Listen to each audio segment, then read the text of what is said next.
Hi, everybody, and welcome to Facebook Live with Lynn and Veronica. We are going to be talking about success today.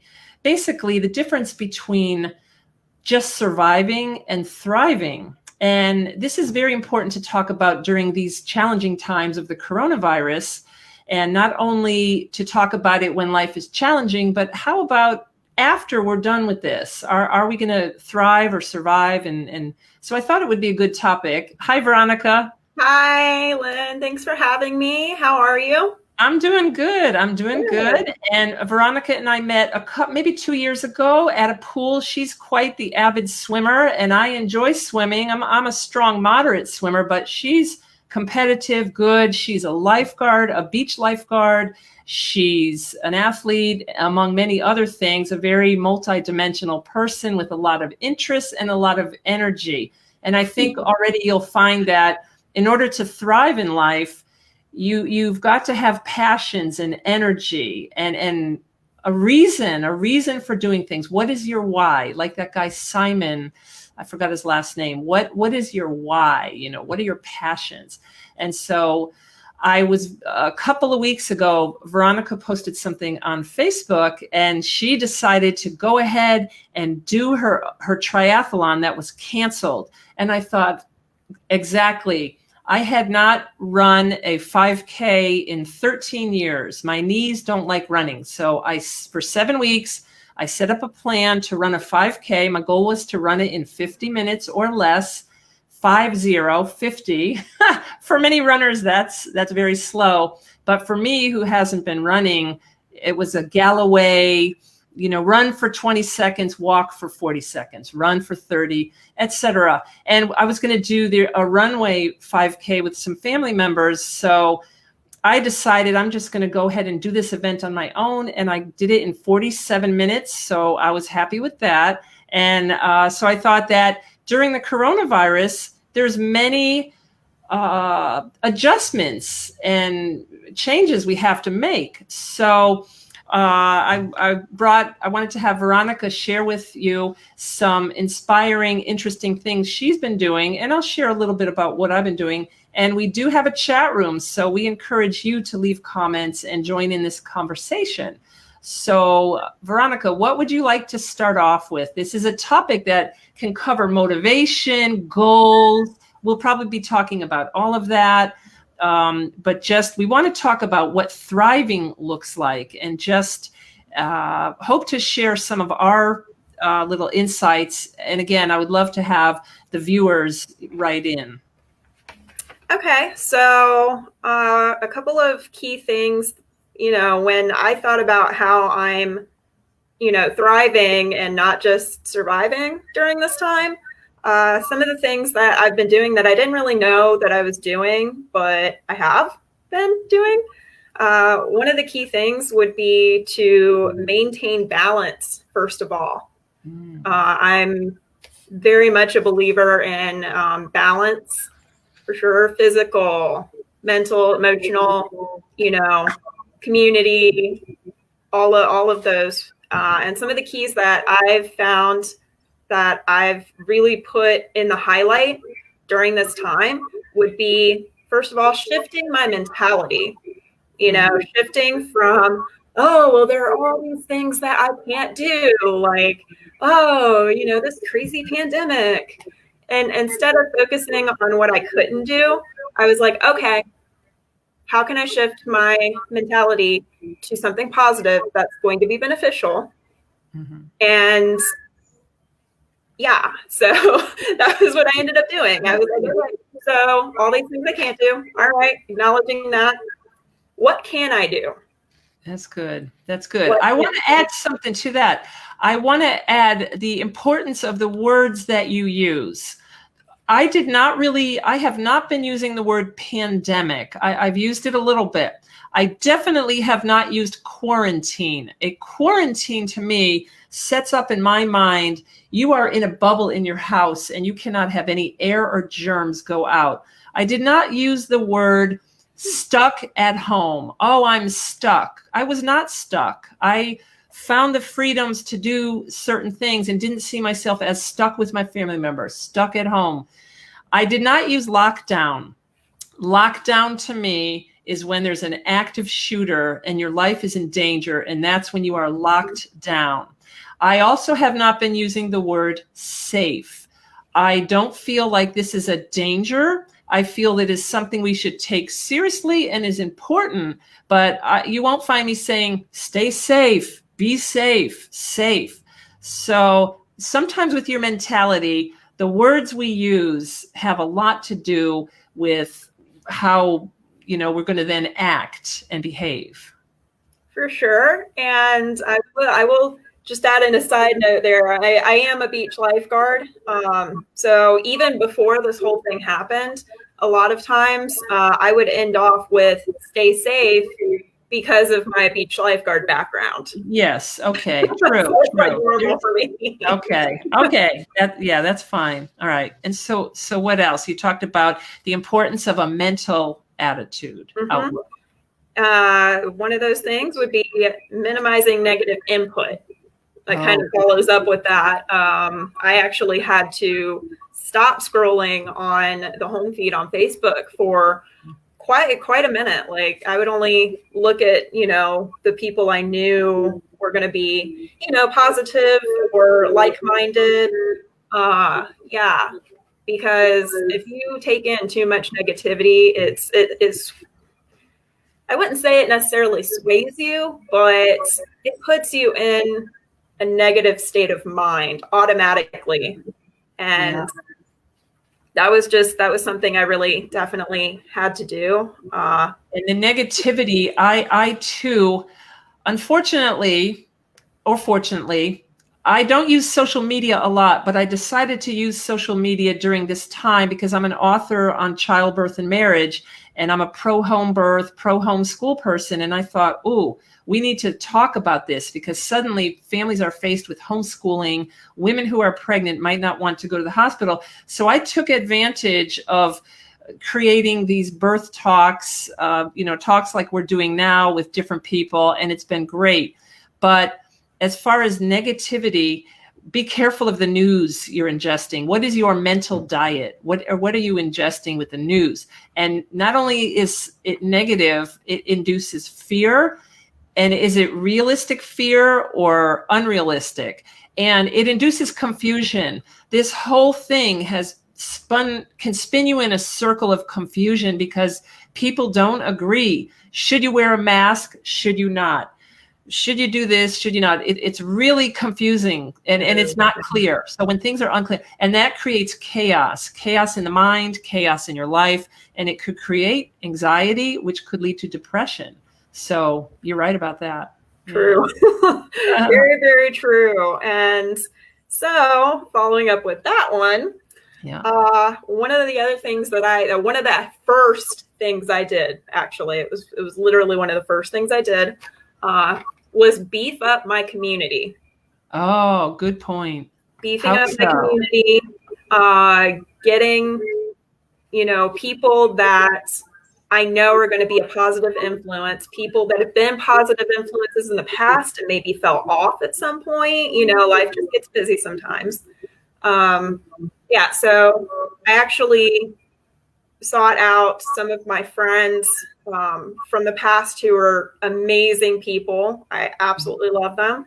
And surrounding yourself with a positive community and a community that's going to inspire you to be better, whatever topic it may be, whether you're an athlete, whether you're a scholar, just people who inspire you to be better than who you are right now.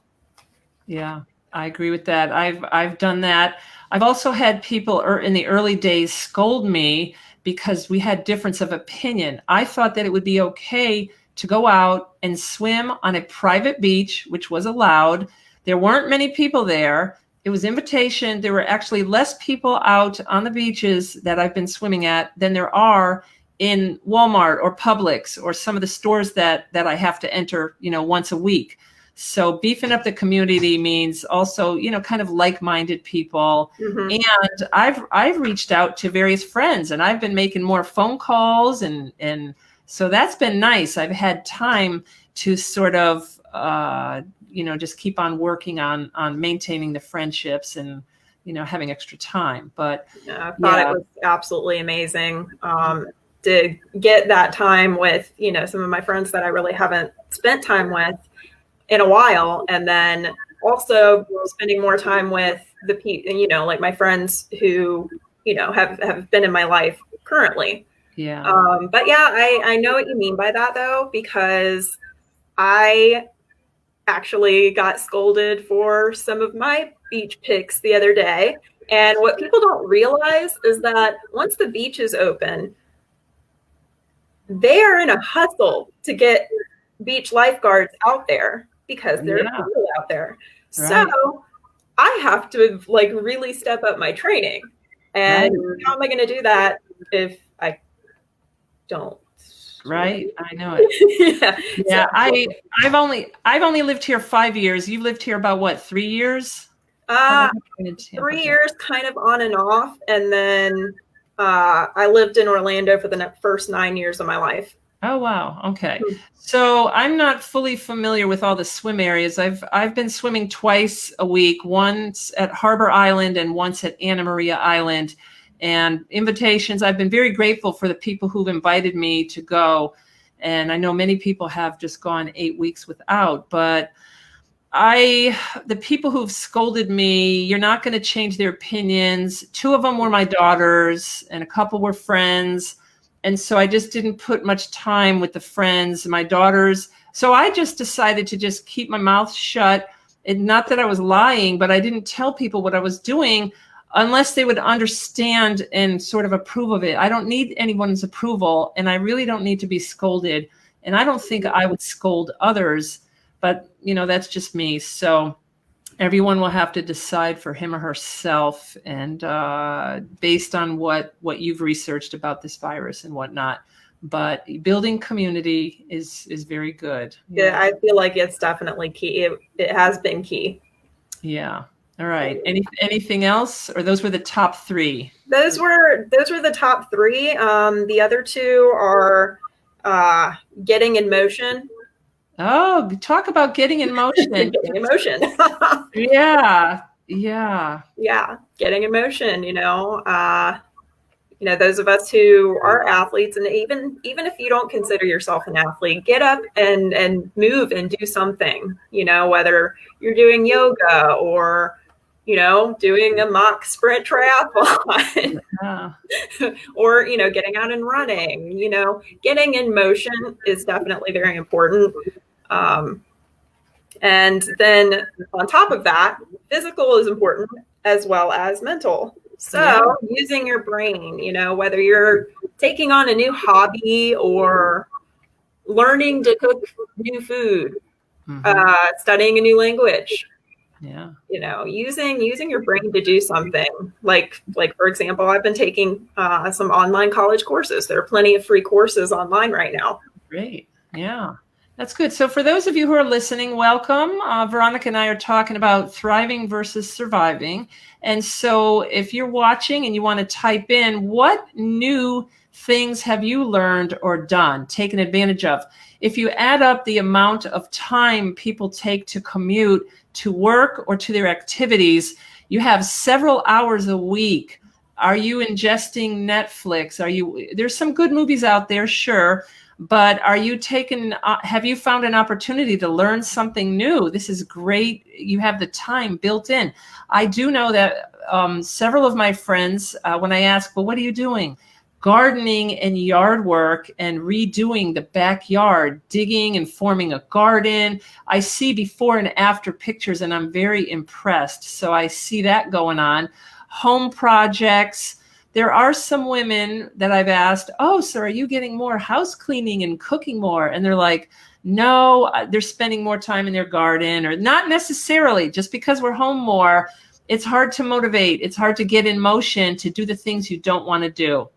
Isn't it easier in life to get in motion to do the things we want to do? So, and my daughter Hillary there's many different little work contests. My husband's too, every 10 minutes on every hour, here are some exercises you can do, a plank, push-ups, whatever it is. And my daughter walked 10 miles one day, and I thought, I'm going to walk 10 miles one day. And I walked 10 miles and I didn't like it. Being an extrovert, I chose to walk alone. I chose an hour and a half of quiet time to challenge myself. So I've been challenging myself also during this time.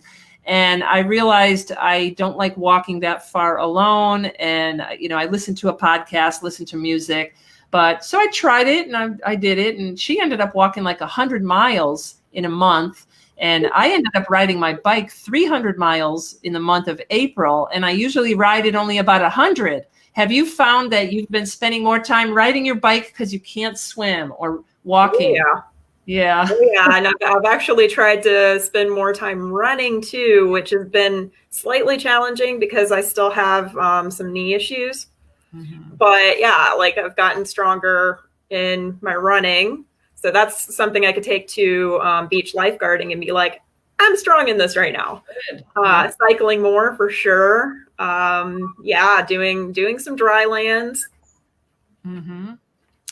And I'm also doing a program. I would highly recommend it if you have United Healthcare. I think it's called United Healthcare. Anyways, there's this weight loss motivational program called Real Appeal. And I've lost 7 pounds in 9 weeks. So I'm happy about that. I'm on the right path. I want to lose more. I'm working on it. It's a work in progress.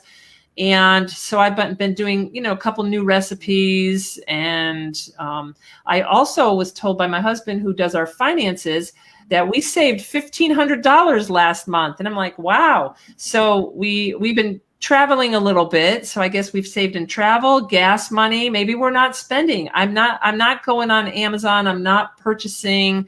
Yes, we are ordering some food out occasionally, but we saved a lot of money. Do you think you've saved money in the past month? I do. Yeah, I do. And I've actually made some really good credit moves. Yeah. With my finances. My roommate actually does do finances. So she's taught me a little bit, and I've actually been, setting up a plan and making like better financial choices as far as building my credit more. And yeah, for sure. So part of thriving is setting goals and just action in motion, just doing it. Even if it's 20 seconds, 1 minute, just, I don't know, start with where you are, start with anything. And so nobody has written any comments in. We'd love to hear your ideas on anything new that you've been doing. What about, okay, so you talked about keeping your brain working. So I'll share something else. All right, another thing I challenge myself with, let's talk about like physical, music, and art. Those are the 3 things that schools kick out of their program. They want the algebra, the history. So one of my daughters had the idea, hey, let's do an easy beginner's acrylic painting where we'll put up our device, our laptop, and we'll do FaceTime and we'll paint together. So I did that. It's so pretty. Isn't that cute? It is. But if you look at what it's supposed to look like, your drawing doesn't really look like what is shown, because the artist is really good. That one. Here's one. At least you can tell what it is. It's a forest. Yeah, right? Definitely a forest. Our first one I didn't like. This was like flowers. But another one, mountains. So it was fun, but it was frustrating and it's good to frustrate yourself. It's good to do something new and to frustrate yourself and to push yourself and to just do it to completion. One of my problems in life is sometimes I have so many different interests. I'll start something and not finish. Start something and not finish. Right. See?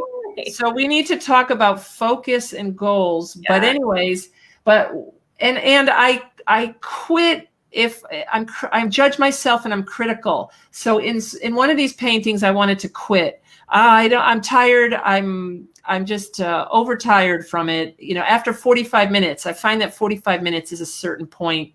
I don't know if to an athlete, chunks of time, well, to a psychologist, a 50-minute appointment is what a lot of therapy goes on, because that's about probably all that mentally and emotionally someone can take.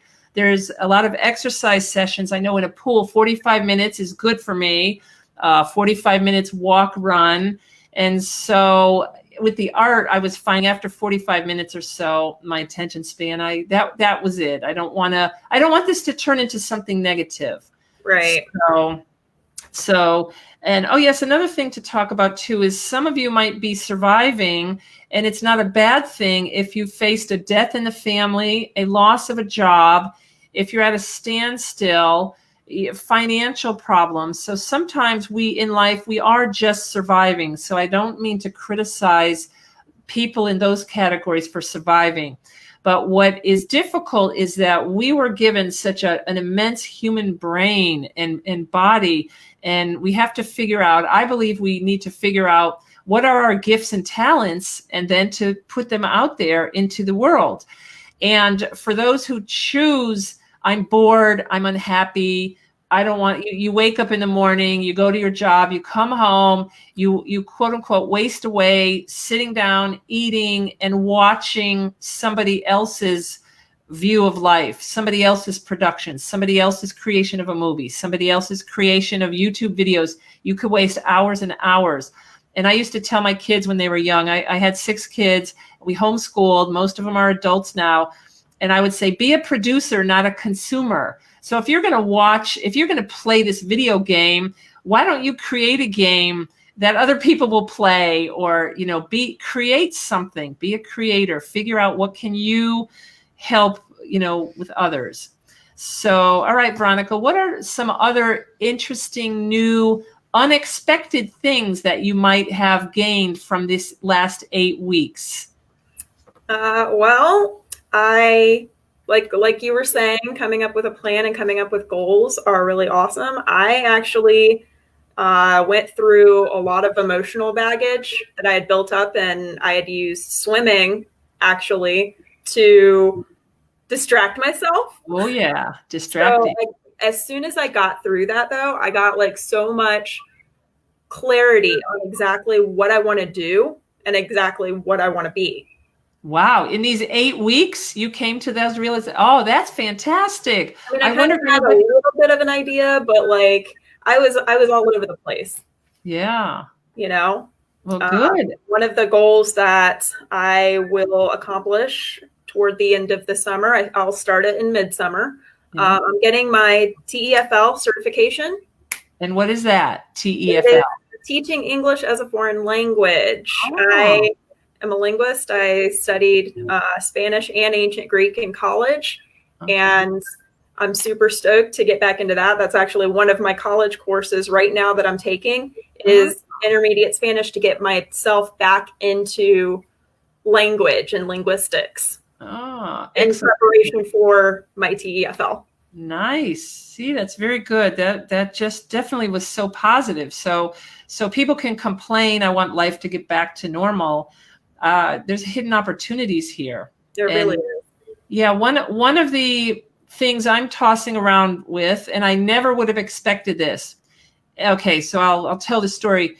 So I spent more time swimming, less time on my bike. So I started riding my bike more. 2 weeks into biking, I thought, I just don't want to ride around. Let me explore into new places. So I went into downtown Tampa and rode around, and I noticed homeless population. And so I decided, wow, can I minister to them? Or I wonder what their life is like. And many of them have to get up and go to a facility to get food or to get a blanket or clothing or whatever help they might need. So I decided the next day I would drive in, I would bring some food. I made up a package of what I thought they would need. So I delivered it to several people and started talking a little bit. And then I started listening to them, found out what they did need. And some of their needs aren't being met. The people on the streets, they closed facilities, so they can't get clothing or their needs. There's 2 pregnant women on the street, and some of the organizations, they're just not open. So it's like, whoa. So I'm trying to figure out, resources. So what I feel is I call it like spokes to folks. And I just ride my bike because that way it's a personal, not a relationship or friendship, just a personal contact talking with them. Of course, I did keep my distance, but I was scolded. Oh, No, I didn't have a mask. I started wearing gloves. So I do wear gloves, and I do, try to keep my distance as well as I can. So anyways, I discovered, whoever would have thought that I would think of homeless people, whoever would have thought I would have done this. And so now I go like twice a week, and I thought that I was giving and helping them. And what they taught me was, they're positive people. They are in the moment, and they trust today. They trust the food they'll get today. Some of them were like, are you sure? Don't you want that sandwich? Isn't that for you? Or they wanted to share with other people. So anyways, long story short is, I have these ideas about something I never thought I would have done. And I'll keep on going individually. But then I thought, wow, wouldn't it be neat if there were volunteers to just ride your bikes to people? And I ask, and some of the homeless people, nobody's ever done this before. And some of them can't walk too well around. So anyways, so that's might've been longer than what I should have talked about. But you finding these hidden opportunities just by, I guess you and I are problem solvers, and that helps people who thrive. You think about your life, you come up with solutions, and you go after it. And if you're surviving and stuck in moping or consumer mentality, you're not gonna find a way to contribute. You're gonna just keep on consuming. And I don't mean to turn this into criticism of consumers or criticism of people who choose to survive, just kind of survive and go with the flow. Because who knows, before you know it, you could be 60 years old and you would have spent 30 years of your life in a job you don't like, coming home, just kind of average. So I guess I want to encourage people to look around, do new things, try something new, right? Also, I would kind of add to that. One thing I would definitely say would be, focusing on bettering yourself. That way you can help other people. Because if you're looking at everybody else and you're like, okay, take me for example, if I'm telling people, oh, you shouldn't do this, and like paying more attention to what other people are doing, paying more attention to the negative stuff, or even not negative stuff, whatever somebody else is doing, and distracting myself from what's going on with me. Yeah. You can't make forward motion if you're not bettering yourself first. Right. Because you have to be in a strong place. You have to be strong to help others. And I guess that's one of my big values in life, being strong spiritually, mentally, emotionally, and physically. And if I'm strong, I can help others, and I'm not a burden on others. I can try to be self-sufficient. All right. So, what about challenges? Okay, you talked a little bit about some of the challenges you went through, and as you worked through it, you found an opportunity.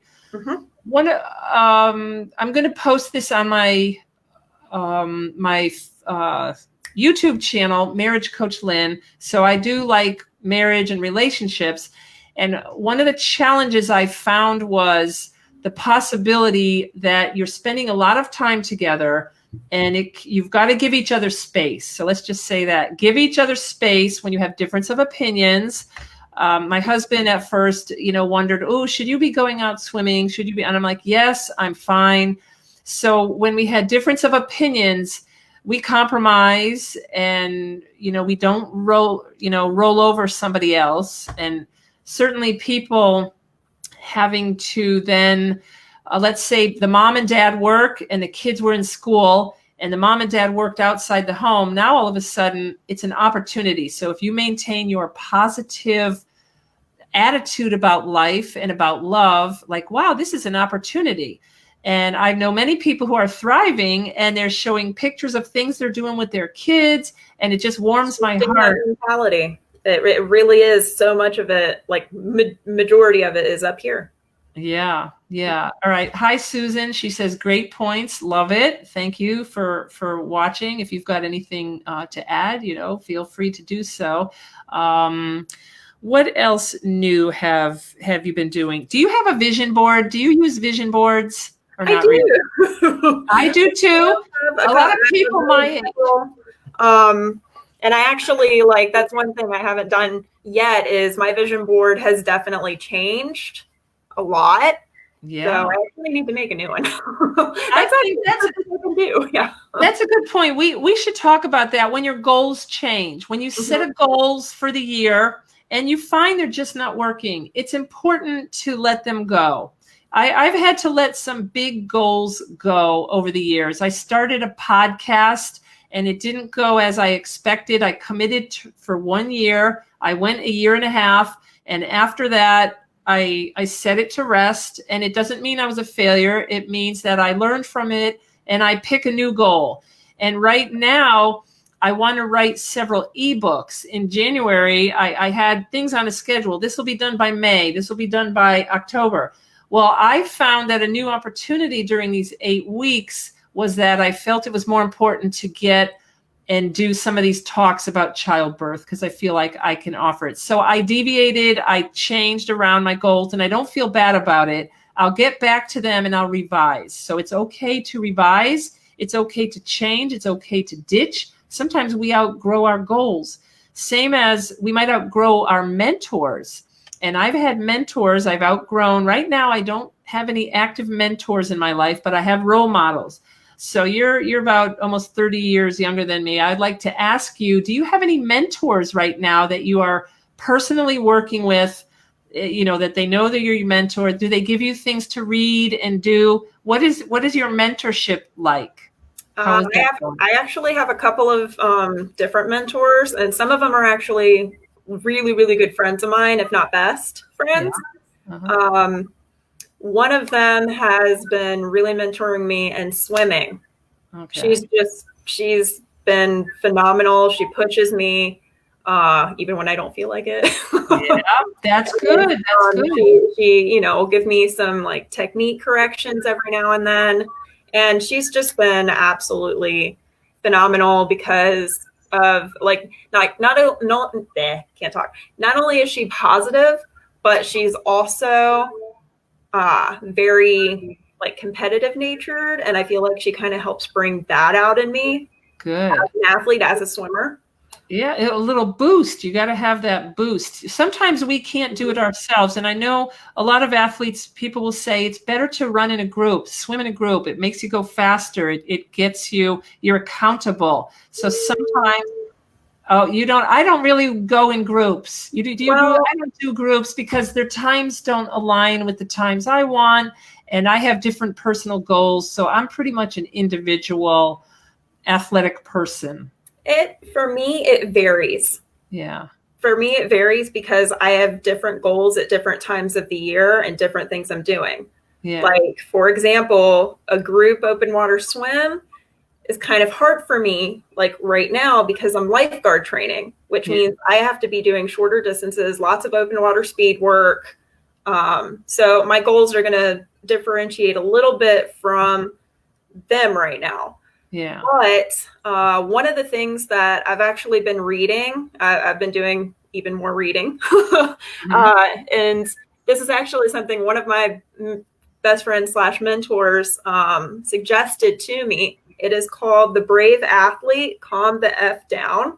Okay. And Rise to the Occasion. It's author. Yeah. Okay, the sun is in the way. I know. I tilt the book a little bit. Well, just tilt the book a little bit.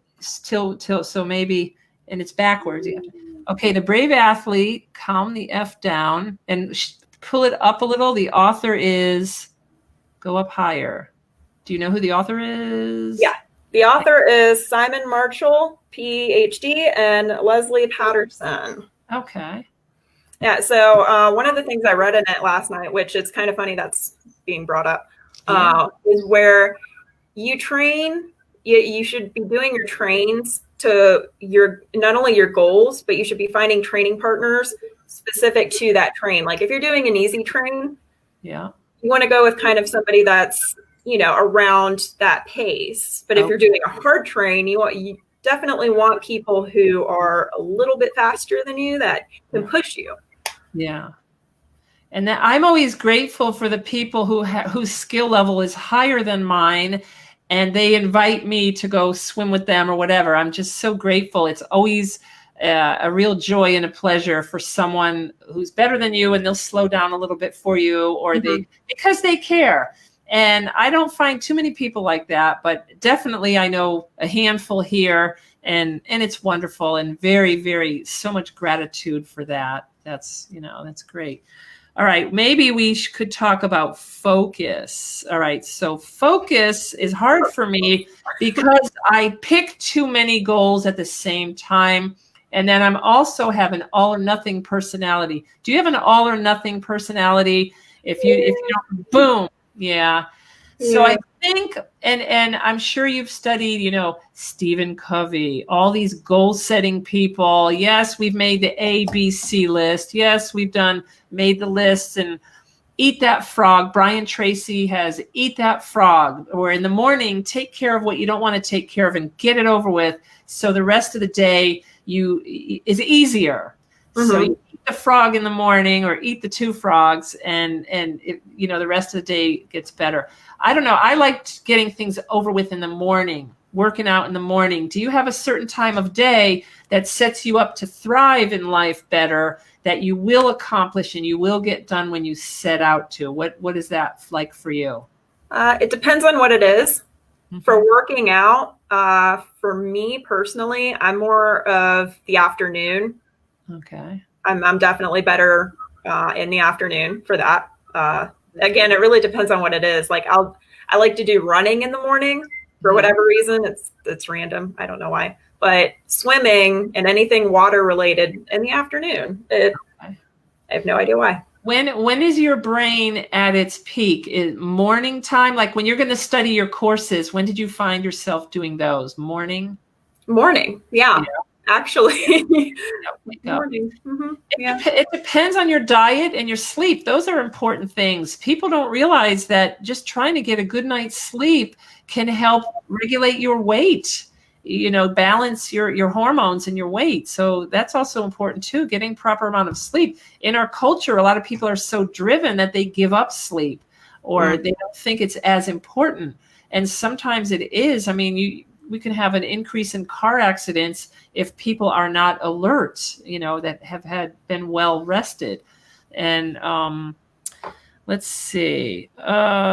So how have you grown? How else have you grown during this coronavirus?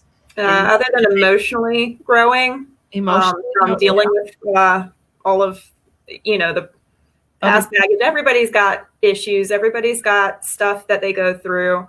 Everybody's got their own personal demons, and going through that was huge for me because I feel like it lifted that weight off, and suddenly I have clarity, and I know exactly what I want to do in my athletics. I know exactly what I want to do in my current jobs right now. I know exactly what I want to, how I see myself in a year. Yeah. And I was so wishy-washy before the start of this. I was completely wishy-washy, all over the place, did everything and anything and everything I could to distract myself. Distract yourself maybe from the pain or the unsurety, or like many Americans, are you guilty of living a busy life, a full, busy, meaningful life, but for some reason it didn't all come together? Kind of? Yeah, for sure. And so what's very exciting, what I hear about what you're saying is, it's so important to sit with it, to sit with the discomfort, you were forced to sit after 2 or 3 weeks. It's okay to feel painful and to feel, what am I doing with my life? Am I on the right track? Could I do this? Would I be good at that? Maybe I should do it. Maybe I should check it out. And it probably caused you to go do some research. Did you go and do research? What would that career field look like? Where would I work? Would I work in a school setting? Would it be online from the home with people? Would it be in a college? So it's actually exciting, isn't it? It's actually very exciting. I'm actually I feel lighter and actually more focused. Yeah. And more, determined to be not only the best person that I can be, but also the best athlete that I can be. Yeah. And it's actually been amazing. Like, this time has actually been amazing for me. I went on a walk earlier. I've gotten some wildlife in my area. There's a stream a few streets down, where I got to make friends with a mom duck and her 5 little ducklings. And I've actually, like, they come up to me when they see me, and they're like, "Hey, how's it going?" Yeah. And I've actually gotten to watch them get bigger. Oh, wow. Yeah. Wow.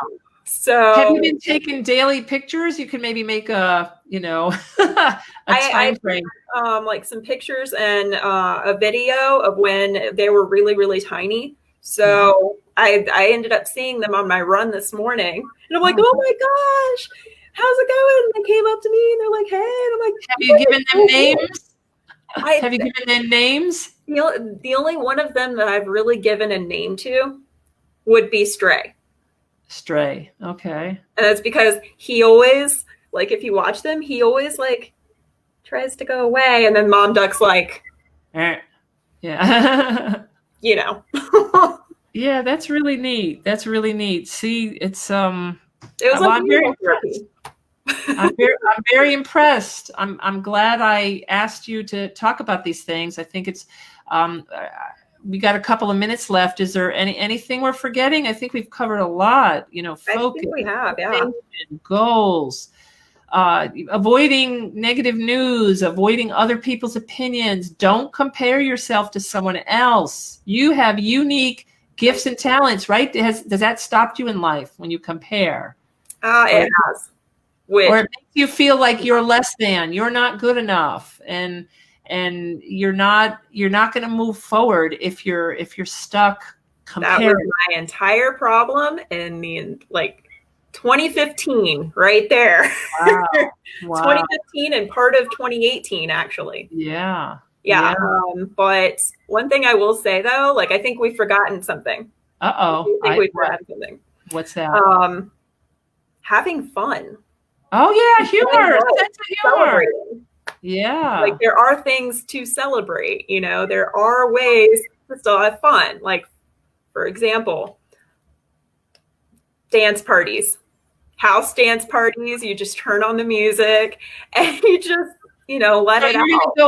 You're going to go on Zoom tonight, and a bunch of friends will there, and you just have music and you're all going to dance. That's fun. That's exactly what we're going to do. Yeah. Because, it's one of those things where it's like, okay, it's again, all of this negativity, but you also have to have fun too. It's all that comes back around to maintaining balance. Mm-hmm.